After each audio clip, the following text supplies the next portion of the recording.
Everyone, welcome to my channel replica world. आज से मैं शुरू करने जा रही हूँ एक सीरीज जिसमें मैं कवर करूँगी क्लास 11 बायोलॉजी का पूरा सिलेबस।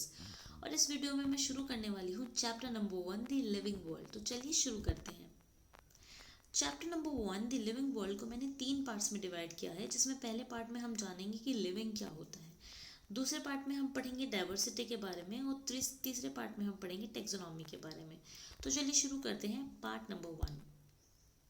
अगर मैं आपसे एक क्वेश्चन पूछूं कि क्या आप किसी भी चीज़ को देखने से बता सकते हैं कि वो लिविंग है या नॉन लिविंग, तो आप बोलेंगे कि हाँ, हम आसानी से बता सकते हैं। तो वो क्या पॉइंट्स होते हैं जिसे सोचकर हम ये डिसाइड करते हैं कि कोई भी चीज़ लिविंग है या नॉन लिविंग, हम इस वीडियो में उसी के बारे में बात करेंगे। तो हमने 4 फैक्टर्स कंसिडर किए हैं, जिसमें ग्रोथ, रिप्रोडक्शन, मेटाबॉलिज्म और कॉन्शियसनेस है। तो चलिए देख लेते हैं ग्रोथ। तो ग्रोथ क्या होता है? अगर कोई भी चीज़ बढ़ रही होती है तो हम बोलते हैं कि वो चीज़ ग्रो कर रही है या उसकी ग्रोथ हो रही है। तो ग्रोथ 2 तरीके से हो सकती है। ग्रोथ में नंबर भी बढ़ सकता है और मास भी बढ़ सकता है। कुछ ऑर्गेनिज्म होते हैं जो अपना नंबर बढ़ाकर ग्रो करते हैं और कुछ ऑर्गेनिज्म होते हैं जो मास बढ़ाकर ग्रो करते हैं। तो और कुछ ऑर्गेनिजम्स ऐसे होते हैं जो दोनों तरीके से ग्रो करते हैं। तो ये तो बात है कि लिविंग ऑर्गेनिजम्स में ग्रोथ होती है, पर क्या सिर्फ लिविंग ऑर्गेनिज्म में ग्रोथ होती है? क्या नॉन लिविंग थिंग्स भी ग्रो कर सकती हैं? तो बिल्कुल कर सकती हैं। जैसे कि माउंटेन्स होते हैं, वो साल दर साल बढ़ते ही रहते हैं, उनकी हाइट बढ़ती ही रहती है। तो कैसे बढ़ती रहती है? उनमें भी ग्रोथ होती है, इसलिए वो बढ़ते रहते हैं। तो इसका मतलब ये है कि लिविंग और नॉन लिविंग दोनों ही चीज़ें ग्रो कर सकती हैं। तो हम ये नहीं कह सकते कि ग्रोथ एक फंडामेंटल प्रॉपर्टी है लिविंग ऑर्गेनिज्म की, यानी कि सिर्फ लिविंग ऑर्गेनिज्म में ही ग्रोथ होती है, ऐसा हम नहीं बोल सकते। तो अब चलते हैं नेक्स्ट फैक्टर पे, जो कि है रिप्रोडक्शन। अब रिप्रोडक्शन क्या होता है? अगर मल्टी सेलुलर ऑर्गेनिज्म के अकॉर्डिंग बात करें तो अपने जैसी प्रोजेनी को प्रोड्यूस करवा पाना ही रिप्रोडक्शन है। यानी अगर कोई ऑर्गेनिज्म अपने जैसा एक नया ऑर्गेनिज्म बना सके तो वो रिप्रोड्यूस कर सकता है। अब रिप्रोड्यूस करने के अलग अलग तरीके होते हैं, सेक्सुअल, असेक्सुअल, वेजिटेटिव। तीनों तरीके से कोई भी ऑर्गेनिज्म रिप्रोड्यूस कर सकता है।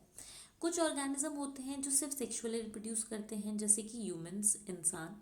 कुछ ऑर्गेनिज्म होते हैं जो सिर्फ असेक्सुअल रिप्रोड्यूस कर सकते हैं। कुछ ऑर्गेनिज्म होते हैं जो इन तीनों तरीके से प्रोड्यूस कर सकते हैं, जैसे कि एल्गी, फंगस, प्लांट्स।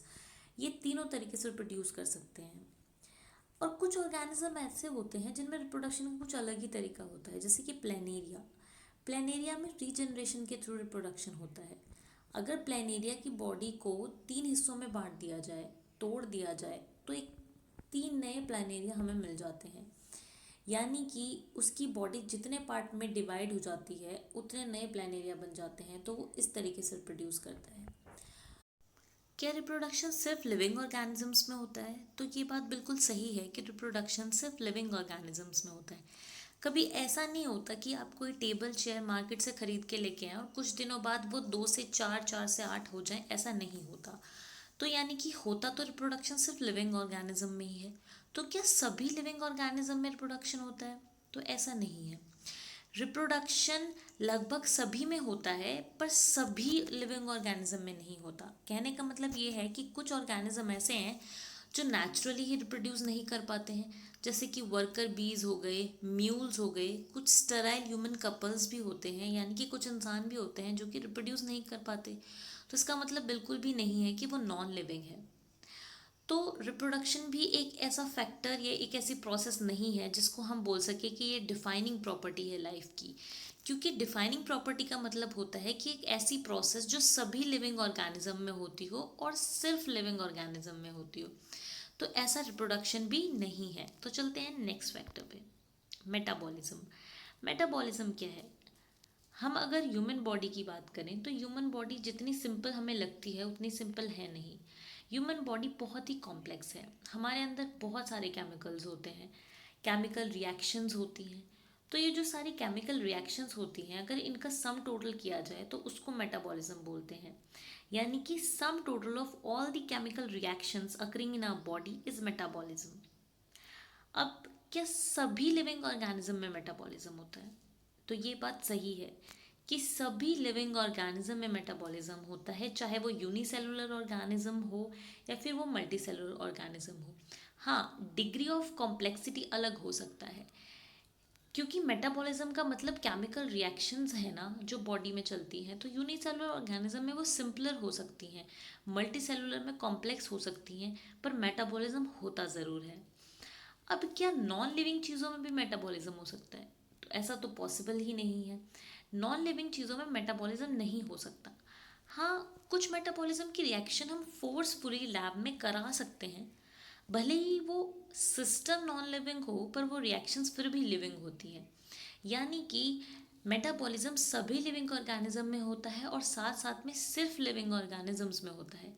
इसका मतलब ये है कि मेटाबॉलिज्म एक डिफाइनिंग प्रॉपर्टी है लिविंग ऑर्गेनिज्म की।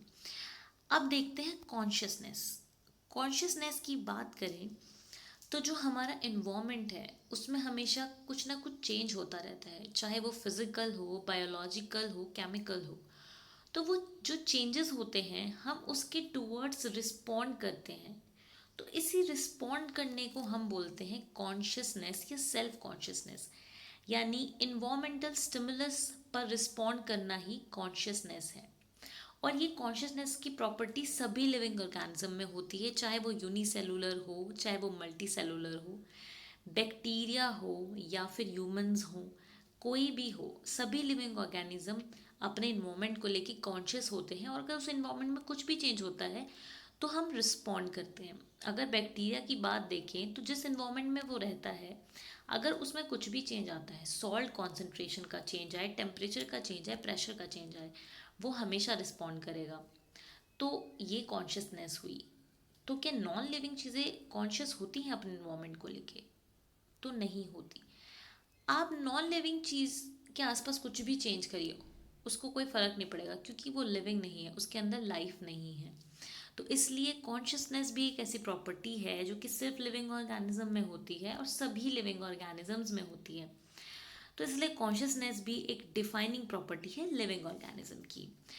तो आज इस क्लास में हमने ये देखा कि कौन सी ऐसी प्रॉपर्टी है जिसको हम बोल सकते हैं कि वो लिविंग ऑर्गेनिज्म को डिफाइन कर सकती है। तो दो ऐसी प्रॉपर्टीज़ हैं, कॉन्शियसनेस और मेटाबॉलिज्म, जो कि डिफाइनिंग प्रॉपर्टी है लिविंग ऑर्गेनिज्म की। तो आज के इस वीडियो में सिर्फ इतना ही। आई होप कि आपको पसंद आया हो और समझ भी आया हो।